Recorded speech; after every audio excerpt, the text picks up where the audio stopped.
conclusión, colitis ulcerosa es una enfermedad inflamatoria. Entonces recuerden otra vez, estamos en el capítulo enfermedades inflamatorias intestinales. ¿Listo? Ambas son enfermedades inflamatorias intestinales. Mientras que la enfermedad de Crohn afecta a la mucosa, vamos a ver que diré que la colitis ulcerativa afecta a la mucosa. La enfermedad de Crohn puede afectar a distintas partes. Eso es importante que ustedes recuerden. ¿Listo? A ver.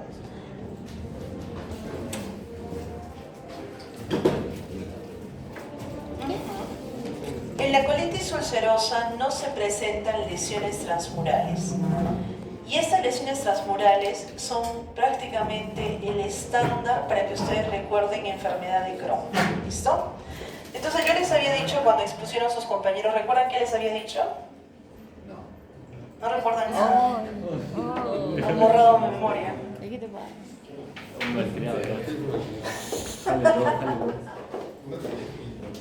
¿Qué? De repente deliciosos. Muy sincero. Puede ser sincero, pero es cosa muy diferente. Pero bueno, en fin. Miren chicos. A ver, dividan ustedes en dos. Cuando tenemos a colitis ulcerativa, ya se ha dicho, imagínense una niña con una colita, ¿ya?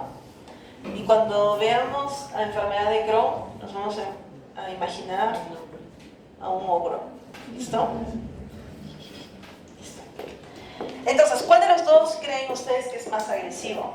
Crohn. Crohn, muy bien. ¿Cuál de los dos creen ustedes que van a afectar toda la extensión? Entonces, miren, aquí tenemos solamente mucosa y acá tenemos lesiones transmurales. ¿Ok? ¿Hasta aquí estamos bien? ¿Hemos entendido? ¿Sí?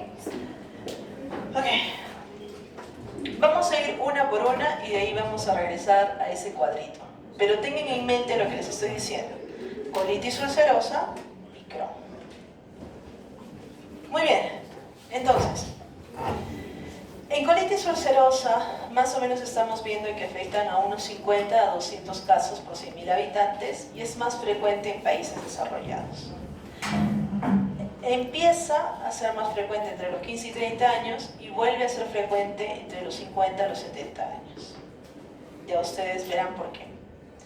En la fisiopatología, la colitis va a tener una alteración en el sistema inmune. Va a haber una disregulación de la respuesta inflamatoria con aumento de los linfocitos TGLP2. Recuerden que los linfocitos TGLP2 van a producir interleucinas como la interleucina 4, la 5 o de repente la interleucina 13. Y estas van a producir daño en la mucosa. Además, vamos a tener inflamación mediada por macrófagos, que van a liberar citocinas como el factor de necrosis tumoral alfa, la interleucina 1 beta o la interleucina 6. Sumado a las alteraciones del sistema inmune, vamos a tener disbiosis intestinal. Va a disminuir, por ejemplo, bacterias como el Faecalibacterium y aumentan las especies que son patógenas. Estos cambios en la microbiota van a hacer que haya un sobrecrecimiento y que se perpetúe la inflamación. Es decir, que continuemos con la inflamación que nosotros habíamos iniciado. Además, tenemos alteraciones en la barrera epitelial. Se va a perder la función de la barrera intestinal, con mayor expresión de proteínas de unión estrecha, con menor producción de proteínas de unión estrecha como la ocludina y la claudina. ¿Listo? Si nosotros no tenemos una buena, hasta cierto punto vamos a hacer un sello mucoso, es muy probable que los patógenos pasen. Y esto va a generar que el sistema inmune reaccione. Entonces, permite la translocación de antígenos bacterianos y esto va a permitir mayor o perpetuación de la inflamación. Se ha visto que hay una predisposición genética. Los genes como el IL23R y el HLA-DRB1 van a estar asociados con mayor riesgo de colitis ulcerativa. En cuanto a las manifestaciones clínicas, vemos que hay síntomas intestinales como diarrea, en la cual va a haber frecuentemente moco y sangre, y esto es algo con con lo que van a venir los pacientes: moco y sangre en las heces. Y esto va a ser más severa en los brotes agudos. El paciente presenta dolor abdominal tipo cólico, hay tenesmo con sensación de evacuación incompleta y hay urgencia fecal, con una necesidad inminente de defecar.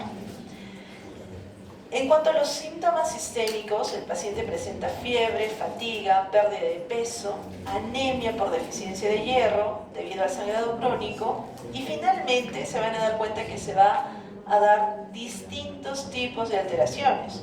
No solamente va a tener la alteración gastrointestinal, sino también artritis, espondilitis, eritema nodoso, pioderma gangrenoso, colangitis y uveitis. ¿Listo? Tenemos una clasificación, que es la clasificación por gravedad, que le vamos a decir en leve si hay menos de 4 deposiciones diarias sin sangre visible, moderada de 4 a 6 deposiciones diarias, sangre visible y febrícula, y más de 6 si es que tiene, y severa si es que tiene más de 6 deposiciones diarias con sangrado abundante, fiebre, taquicardia. ¿Listo? En el diagnóstico, nosotros vamos a utilizar el laboratorio. Podemos tener marcadores proinflamatorios como la PCR o la BSG, que va a aumentar. Hemos dicho que como hay sangrado, el paciente puede tener anemia, y esta anemia es microcítica hipocrómica por deficiencia de hierro. Y vamos a ver que podríamos medir algo que se llama la calprotectina, que es un marcador que se hace a nivel fecal, que puede ser aumentado en los pacientes con la colitis ulcerosa. En endoscopía, ustedes lo que van a encontrar es una mucosa con eritema, inflamación continua y biopsias para confirmar el diagnóstico. En las biopsias, ustedes van a ver infiltración de la mucosa, abscesos en las criptas y ausencia de granulomas. ¿Listo? En las imágenes vemos que estas no son de primera línea, pero sí son importantes para las complicaciones. Y podemos detectar megacolon tóxico o perforaciones en algunos casos que ya son más avanzados. Es decir, se va a complicar con megacolon tóxico, con colitis fulminante, y eso también me preguntó alguno de ustedes. ¿Puede asociarse a cáncer? Se ha visto de que hay un aumento del riesgo tras 8 a 10 años de enfermedad. ¿Y por qué creen que hay aumento de riesgo? Porque si hay un daño en la mucosa se va a tener que regenerar y ese daño en el Estamos viendo que es una inflamación crónica y por tanto vamos a tener mayor posibilidad de que hayan errores. ¿Listo? En cuanto a la colitis fulminante, vemos que puede haber una inflamación severa que afecte todo el colon con riesgo a perforación, va a presentar fiebre alta, taquicardia, leucocitosis y dolor abdominal severo. Y con respecto al megacolon tóxico, aquí vemos que hay una dilatación colónica de más de 6 centímetros con inflamación severa y efectivamente esto podría progresar a perforación y a sepsis. ¿Listo? ¿Hasta aquí estamos bien? Sí.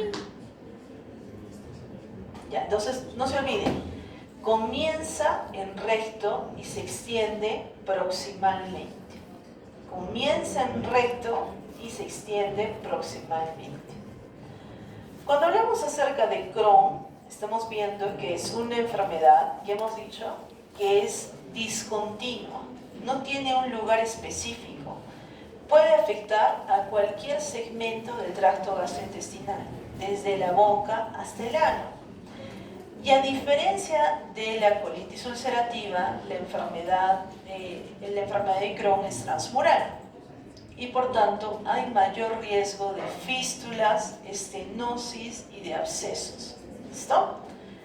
Por definición, vemos que es una enfermedad inflamatoria crónica que afecta primordialmente a ilion y al colon, aunque puede comprometer cualquier segmento gastrointestinal, y vamos a tener estas lesiones transmurales que van saltándose, y eso se llama patrón de lesiones salteadas o skip lesions.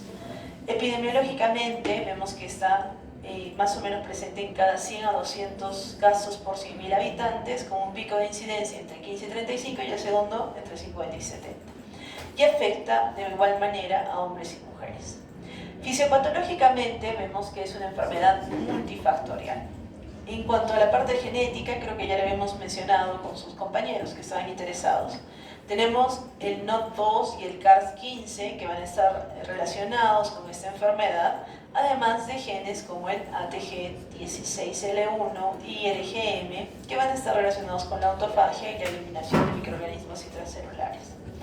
En cuanto a la disbiosis, vamos a ver que hay una alteración de la microbiota intestinal con un aumento de las bacterias proinflamatorias y disminución de las que son protectoras. Eventualmente estamos viendo que se pierden las uniones celulares y hay una mayor traslocación bacteriana, y esto obviamente va a hacer que en este caso predomine la respuesta de linfocitos T helper 1 y también los T helper 17, ¿listo? Que van a liberar factor de necrosis tumoral alfa, interleucina 2, interleucina 23. Del otro lado teníamos interleucina 1, interleucina 6. Y tenemos activación continua del sistema inmunitario innato y adaptativo. Y quizás la característica más relevante va a ser la inflamación transmural.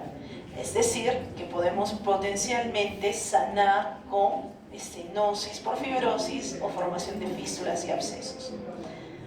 Clínicamente, el paciente va a tener síntomas intestinales, dolor abdominal tipo cólico, generalmente a nivel de ilion terminal. Vamos a tener diarrea crónica que no es sanguinolienta en la mayoría de los casos, pero puede contener sangre si afecta al colon. Hay pérdida de peso debido a mala absorción y reducción de ingesta calórica y puede haber fiebre. ¿Listo? Y extraintestinalmente podemos tener, por ejemplo, artritis, podemos tener infecciones cutáneas, pioderma gangrenoso, eritema, uveitis, epiescleritis, pero también colangitis, esclerosis primaria. Todas estas suelen ser más frecuentes en colitis que en enfermedad de Crohn. En cuanto a las complicaciones, hemos dicho su primera complicación, fístulas. Entre los segmentos intestinales vamos a tener que de repente puede haber una fístula del colon a la vejiga, del colon o del ilio hacia el útero, por ejemplo. Tenemos enterovesicales, enterovaginales, enterocutáneas. Los abscesos pueden ser secundarios a la perforación y eventualmente puede haber estenosis y puede haber obstrucciones intestinales por la fibrosis crónica. Finalmente, mala absorción, deficiencias de vitaminas liposolubles, B12 y hierro. En cuanto al diagnóstico, vamos a ver que en el examen clínico vamos a hablar acerca de este dolor abdominal recurrente. En laboratorios vamos a tener elevación de PCR y BCG, anemia, hipoalbuminemia y la calprotectina fecal elevada. Y en los estudios endoscópicos vamos a ver que hay estas lesiones salteadas. Imagenológicamente vamos a detectar estenosis y fístulas, y recuerden que tenemos que hacer nuestro diagnóstico diferencial con otras enfermedades. Ok, entonces vamos para allá. ¿Cómo diferenciamos estas dos? A ver, ¿cuál de las dos es ordenadita? Colitis ulcerativa. Colitis ulcerativa. ¿Dónde empieza? La mujer. Entonces, si es que tenemos nosotros el tracto gastrointestinal, este es el ano ya. Va a empezar en zona del recto y avanza proximalmente. ¿Cómo es el óvulo? Por todo lado. Muy bien, es parchada. ¿Empieza en algún lugar? No. No, puede dar donde sea. ¿Dónde es más frecuente que dé? Ilio terminal. ¿Listo? Entonces, si nosotros tenemos aquí, si recuerdan ustedes, por aquí va a estar el ilio terminal y de ahí está. Suele ser más frecuente, pero se puede presentar en todo lado. Digamos que como es un ogro, afecta a cualquier parte, como le dé la gana. Muy bien. Recuerden esto de la mucosa y transmural. ¿Cuál es T helper 1? ¿Crohn o colitis? Colitis. Crohn.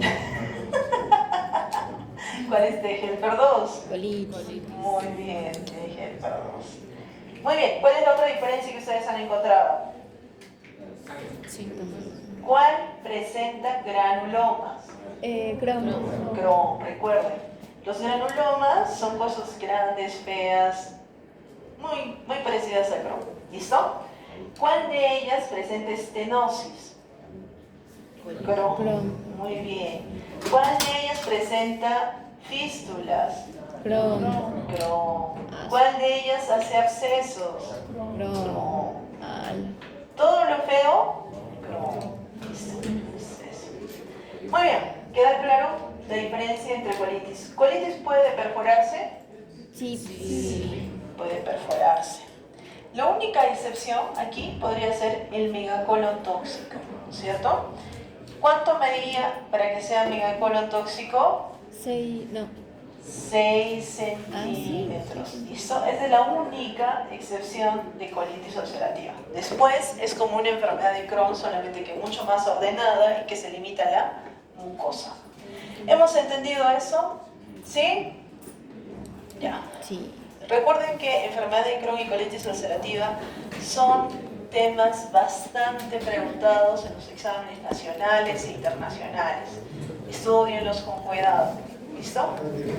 Muy bien, chicos, nos vamos a tomar estos últimos minutos para poder ver lo de sus